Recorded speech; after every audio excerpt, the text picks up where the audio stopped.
Okay, so I'm just going to go over a little bit of review of logarithms so that if you need a little bit of extra practice before we take the quiz.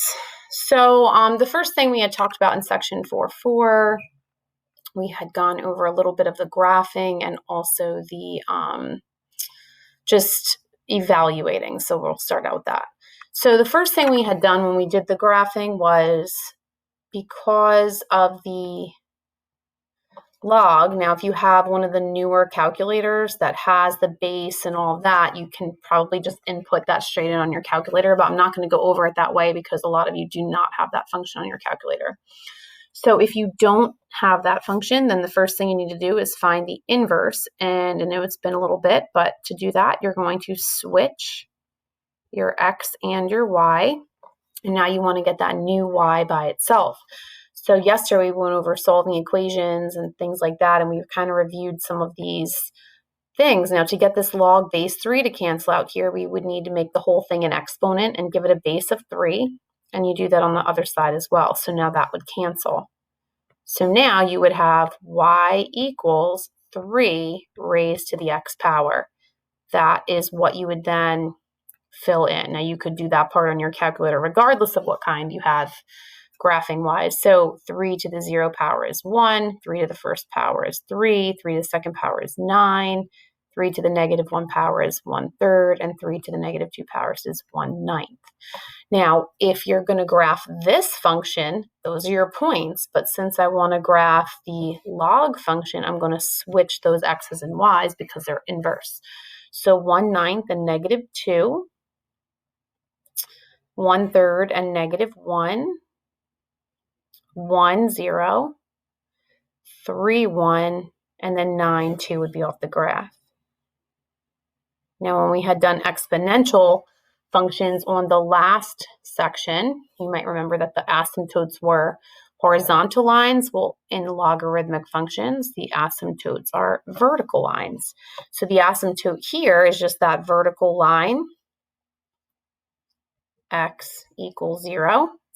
Our domain, we could put anything we wanted in for a domain. So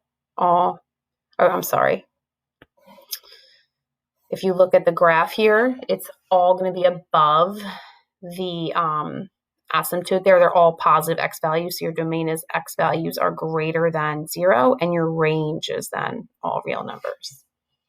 Okay, so let's take a look at number 6. So for number 6, first thing I want to do is do my inverse. So switching x and y.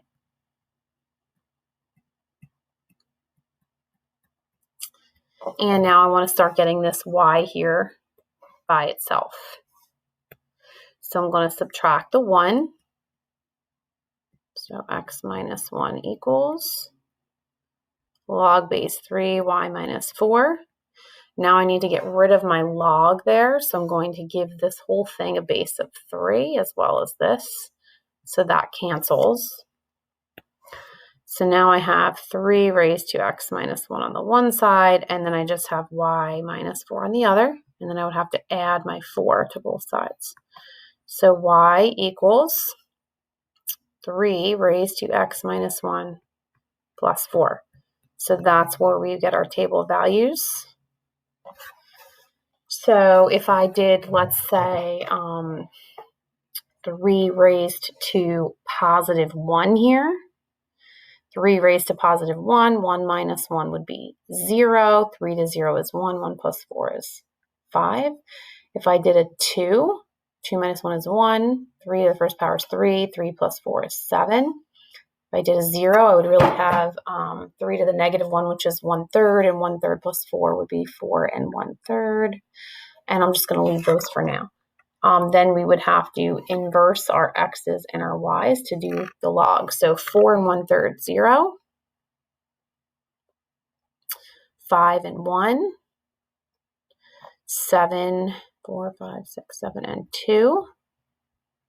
And if you did this on your calculator, you would see that the asymptote is this vertical line here,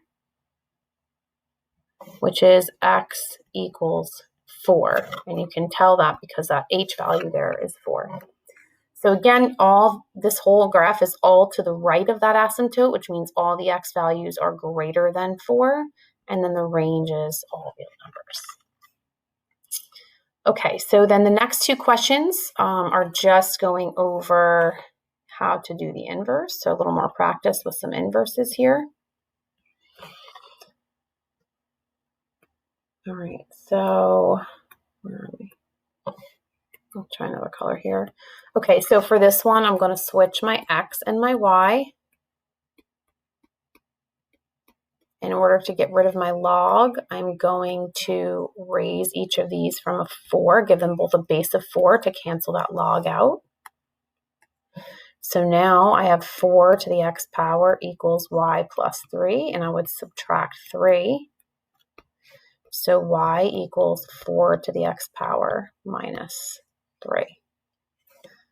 Now if I do number 12, first thing I'm going to do is switch the x and the y. Now I'm going to divide both sides by the 2. So that's going to give me 1/2 x, or x over 2, equals e to the y minus 2. Now to get rid of that e, I would want to log each side, but log base e is known as ln. So we're doing ln on each side here. So now that cancels us out. So I have y minus 2 equals the ln of either x over 2 or 1/2 x. It's the same thing. And then you're just going to add 2 on each side. So y equals ln of x over 2 or 1/2 x plus 2. Okay. All right, so then the next thing in section 4.4 that we talked about was evaluating the logarithm.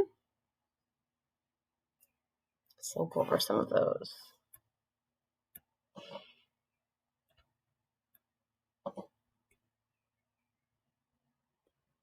Okay, so I always imagine that when I'm evaluating a logarithm without a calculator, that this is basically equals x. And if we remember the way we could rewrite them, we could say, okay, well, 4 to the x power equals 16. That's just how you rewrite it as an exponent. And if I get these two bases the same, and I know 16 is the same thing as 4 squared, now I know that x equals 2. If I were doing something like number 14, to rewrite it in exponent notation, 49 raised to x would equal 7. I know I can rewrite 49 as 7 squared, which means 2x equals 1, because this is really 7 to the first power. And then if I divide by 2, I get x equals 1/2.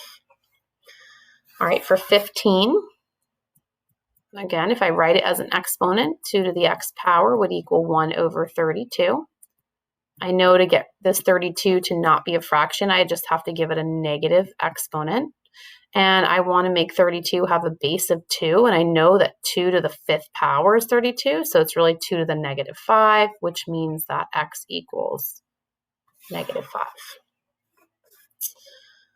Okay, number 16. Now this is ln here, so this is really like a log base e, right? So my e raised to x equals e to the 4th. As long as they have the same base, then you know that x just equals 4. This one here, this is log base 10. So 10 to the x power equals 1,000. So 1,000 is really 10 to the 3rd, which would mean x equals 3. And this one here, our common base again is 10. So 10 to the x power equals 1 over 1,000. 1,000, to get that not in fraction form, that would just be 1,000 to the negative 1. And then, of course, I want to change it to a base of 10. So it would be 10 to the negative 3. So x equals negative 3.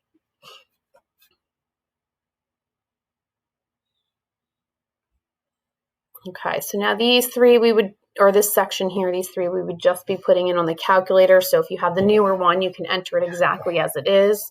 If you have one of the older calculators, you're going to have to use change of base. So when I enter number 19 on one of the older calculators, I'm going to do log 31 divided by log 6.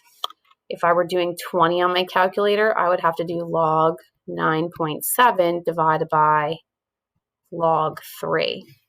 And this one you would just put in the way it is. So for the first one, log 31 over log 6, if I have log 31 divided by log 6, that's my answer, 1.916. I'm going to round it to just 1.92.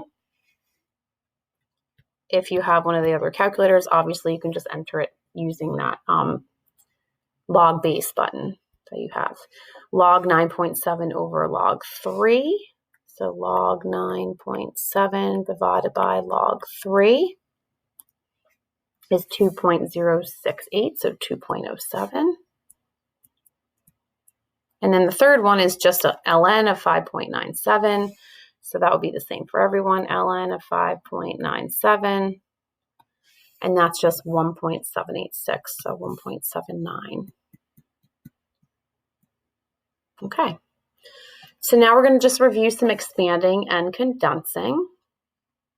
So expanding, remember when things are written as a product as they are here, if you're going to give them each their own ln, you're just going to separate each term with a plus sign. And then when we're expanding, the exponents are going to go out to the front. So you have ln 16 plus 2 times ln x. For 23, we have a quotient. So there's a couple ways of doing this. You could split up the quotient first and then split it into the two products. But really what's going to happen is anything in the numerator is just going to have a plus sign in front of it. Anything in the denominator is going to be subtracted. So I'm just going to go ahead and do log base 5, 2 plus log base 5 x cubed minus log base 5, 4 minus log base 5 y to the 4th. Now that 4 and that 3 are going to come out front.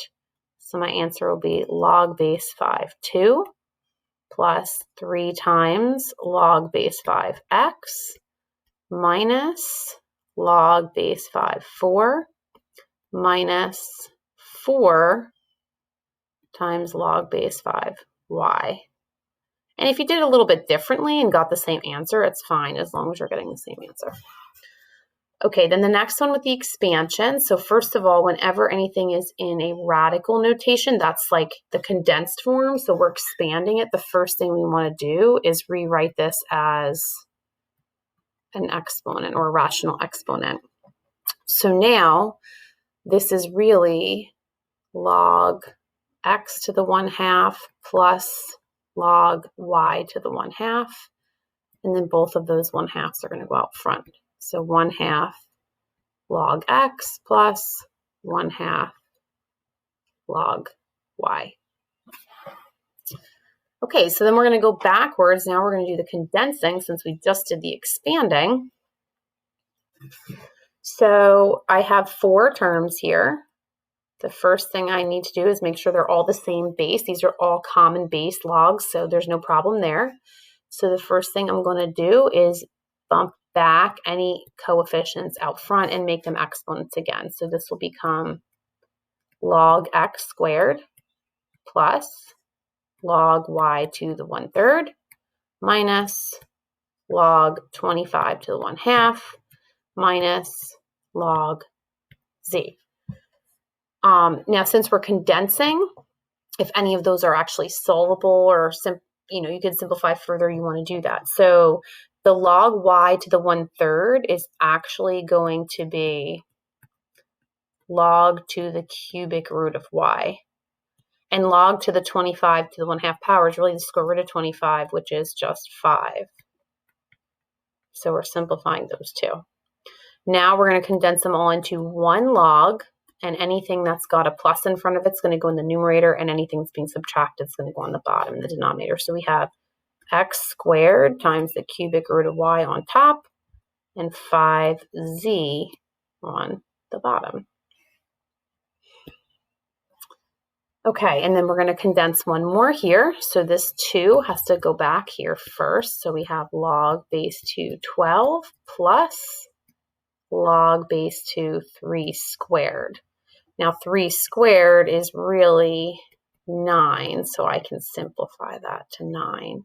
And now because I have an addition sign, I'm going to multiply,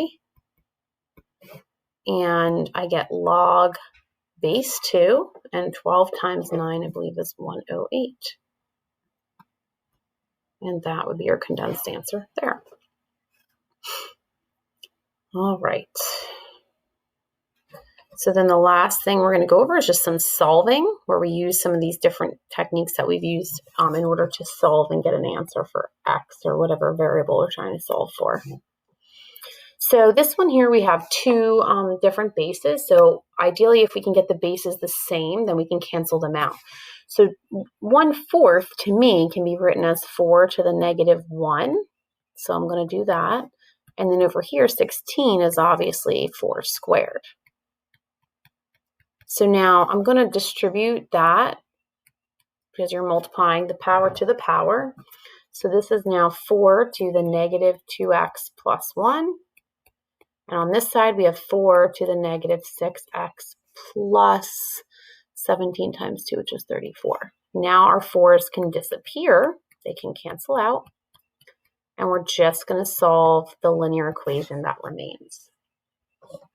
So I'm going to add my 6x to the other side. So that's 4x plus 1 equals 34. 4x equals 33.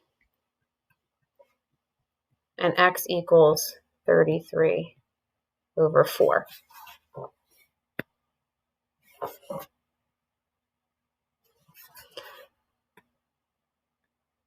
Okay, so now let's try another one. Okay, so this one here, I want to isolate where the variable is. So I'm going to subtract the 1. So I have 1/3 times e to the 4x equals 6. I'm going to get rid of my 1/3 by multiplying both sides by 3. And now I need to get rid of this e.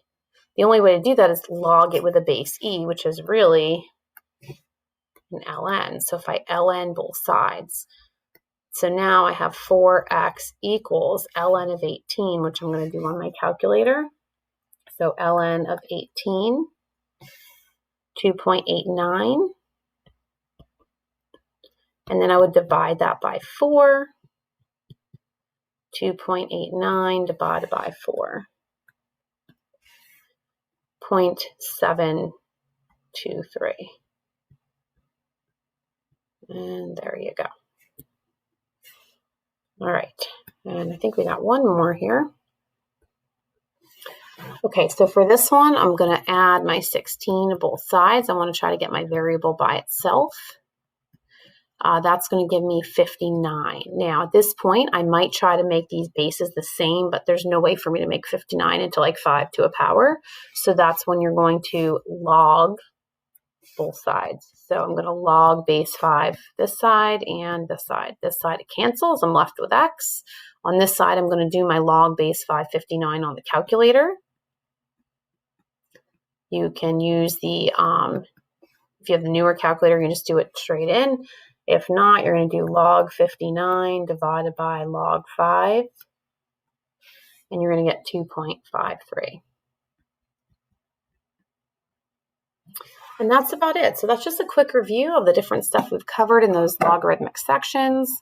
I will post the quiz early in case anybody wants to do it Friday, and then Monday you can kind of have a little break instead of using Friday as your break.